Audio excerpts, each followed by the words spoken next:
اس میں دنیاوی تعلیم کو میں کریڈٹ دیتا ہوں. جتنی آپ ایجوکیشن عام کریں گے اسلام کو اتنا ہی فائدہ ہے. جس کا سب سے بڑا ثبوت ہے, ہمارے لوگ تو کہتے ہیں جی پہلے اسلام کا بڑا اچھا دور تھا. میں یہ کہتا ہوں کہ نبی الاسلام صحابہ تابعین کے بعد اگر سب سے مبارک دور اسلام نے دیکھا ہے نا تو یہ ہے. وہ کیوں؟ اس کی وجہ یہ ہے کہ پچھلے 1200 سال کے اندر ہمارے آباء و اجداد کو نہیں پتا تھا قرآن میں کیا لکھا ہے, حدیث میں کیا لکھا ہے, کیونکہ ان کی نیٹو لینگویج میں نہیں تھی. آج بچے کے ہاتھ میں سافٹ ویئر ہے, وہ بتا سکتا ہے قرآن کی کس آیت میں کیا لکھا ہوا ہے. اچھا 1200 سال کے لوگوں کو پتہ نہیں تھا اور آج بچے کو پتہ ہے قرآن میں کیا لکھا ہے. بچوں کی بات تو بعد میں ہوگی, پہلے ہم مرزے کے متعلق دیکھ لیتے ہیں. مرزے کو قرآن میں کتنی مہارت ہے؟ کھجور کے پتوں والی جو چٹائیاں نا وہ زیادہ بہتر ہے, وہ نہیں نکلتی ہیں. وہ دوسری جو آج کل اسرائیل بن دی ہیں کہڑی ہیں وہ پھوڑ جنہوں کہتے ہیں, ہاں دب, عربی میں لفظ دب ہے. یہ عربی لفظ دب کا ہے. دب عربی میں کہتے ہیں گھاس کو, یہ عربی کا لفظ ہے. قرآن میں بھی آیا یہ لفظ دب.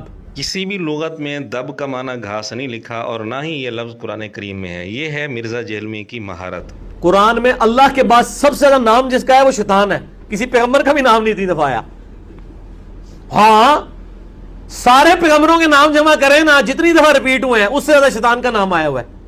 لا حول ولا قوت الا باللہ. کتنی بڑی جہالت کی بات ہے. مرزا کہتے ہیں اللہ کے بعد سب سے زیادہ شیطان کا نام قرآن کریم میں آیا ہے. سارے پیغمبروں کے نام جمع کر دیے جائیں جو قرآن کریم میں جتنی دفعہ آئے ہیں ان سے بھی زیادہ دفعہ شیطان کا نام آیا. بالکل جھوٹ ہے, جہالت ہے. جبکہ حقیقت یہ ہے کہ ابلیس, شیطان, شیاطین یہ تینوں الفاظ قرآن کریم میں جتنی دفعہ آئے ہیں سب کو ملایا جائے تو بھی اکیلے موسیٰ علیہ السلام کا نام اس سے زیادہ دفعہ قرآن کریم میں موجود ہے. اور اگر سارے انبیاء کے ناموں کو جمع کیا جائے جو قرآن کریم میں آئے ہیں تو تعداد تو بہت زیادہ بن جائے گی. جہالت کے اتنے بڑے نمونے شاید کسی اور کے اندر آپ کو ملیں, لیکن یہ کہتا ہے کہ جی ہمارا بچہ قرآن کا ماہر ہے. جب گرو جی کا یہ حال ہے تو اس کے بچوں کا کیا حال ہوگا؟ پھر دوسرا سر, کوئی کیلے کا ذکر تو قرآن میں ہے, قطوفھا دانیہ, تو قرآن تو پہلے کا نازل ہوا ہے, تو کیلے کا ذکر تو قرآن کے اندر موجود ہے, تو کیلا ویسے کرنی ہے کہ تو نازل ہوا ہے. لا حول ولا قوت الا باللہ. قطوفھا دانیہ کے اندر کس لفظ کا ترجمہ کیلا ہے, کس لغت میں لکھا ہے, کس تفسیر میں لکھا ہے؟ مرزے کی حالت تو یہ ہے اور دعویٰ یہ ہے کہ جس طرح میں تفسیر کر رہا ہوں اس طرح کی تفسیر آپ کو کہیں بھی نہیں ملے گی.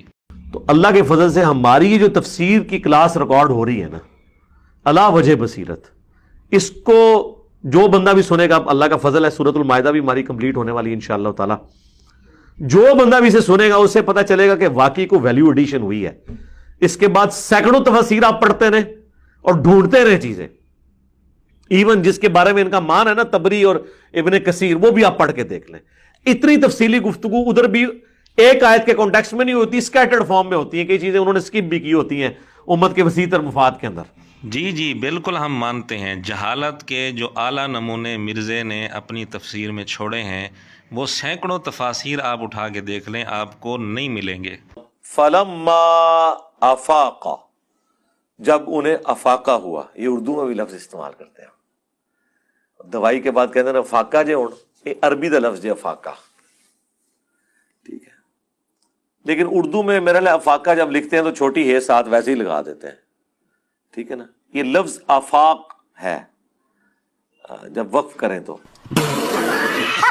جی ناظرین, سینکڑوں تفاسیر آپ اٹھا لیں, دنیا جہان کی ساری ڈکشنریاں اٹھا لیں, لغات اٹھا لیں, مرزے کی پیش کی ہوئی یہ تحقیق جو جہالت کا اعلیٰ شاہکار ہے آپ کو کہیں نہیں ملے گی. واہ مرزا واہ, چھوٹی ہاں ویسے لگا دیتے ہیں. تیرے جیسے کوئی 2-4 محقق اور آ گئے تو اسلام کی بدنامی کے لیے کافی ہیں. مرزا تو کہتا ہے بچہ قرآن کا ماہر بن چکا ہے, لیکن اس کا اپنا حال یہ ہے کہ اس کو ترجمہ تک کرنا نہیں آتا. ہم اس کا ایک تازہ نمونہ پیش کر دیتے ہیں. قرآن کلاس نمبر 147 جو چند دن پہلے ہی اپلوڈ ہوئی ہے, اس میں اس نے آیات کا ترجمہ کس طرح کیا وہ آپ خود سن لیں.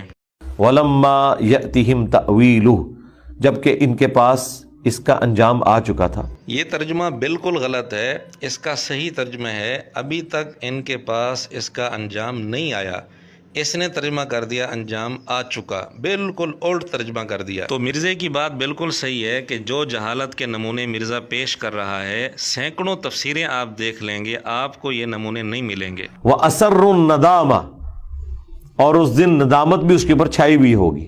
ایک تو مرزے نے لفظ پڑھا ہے نداوہ، حالانکہ میم کے ساتھ ہے ندامہ، اور دوسرا اس نے ترجمہ کیا ہے واحد والا، جبکہ یہ صیغہ جمع کا ہے اسروا، اور اصل بات یہ ہے کہ اس نے ترجمہ کیا ہے ندامت اس پر چھائی ہوئی ہوگی، حالانکہ صحیح ترجمہ یہ ہے کہ وہ ندامت کو چھپائیں گے۔ اب مرزے نے جو ترجمہ کیا اس سے بات بالکل الٹ بن جاتی ہے۔ قرآن کہہ رہا ہے ندامت کو چھپائیں گے، اور یہ ترجمہ کر رہا ہے کہ ندامت چھائی ہوئی ہوگی اس پر۔ تو ہم مرزے کی بات سے متفق ہیں کہ مرزے نے جو نمونے تفسیر کے اندر پیش کیے ہیں جہالت کے، سینکڑوں تفاسیر آپ اٹھا لیں آپ کو نہیں ملیں گے۔